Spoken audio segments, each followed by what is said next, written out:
top of communities in our country for air toxics. The heart of that toxic air is the South Seattle neighborhoods by the port, where over 8,000 shipments pass every day.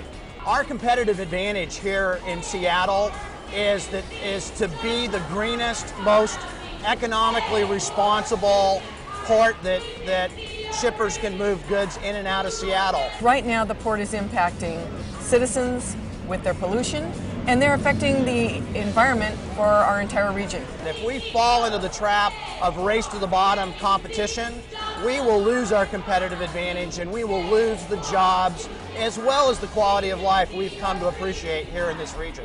Now, the port is a public entity that has become more and more private since 9/11.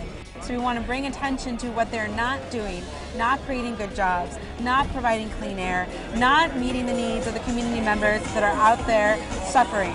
They need to have the wages, the working conditions, the benefits that really is their due so they can support their families and live the American dream. With the country being in the shape that they're in today, it's very important that everybody gets equal pay, equal rights, equal wages.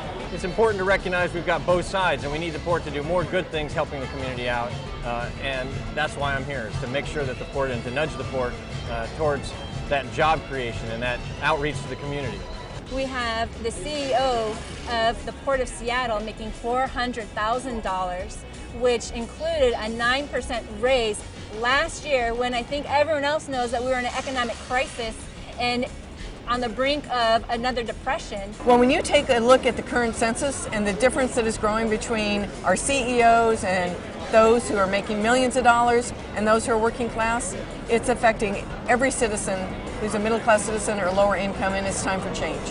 And paying somebody as much as the President of the United States to run the Port of Seattle doesn't make sense to me. It doesn't seem to be in line with our values here in Seattle. Workers and residents alike, they're exposed to high air pollution because the executives of our port have emphasized high salaries, benefits, and profit for themselves over the health of our citizens and our children. If he can justify a 9% increase and a $400,000 salary, then why can't he justify good jobs at the Port of Seattle with living wages and benefits and job security?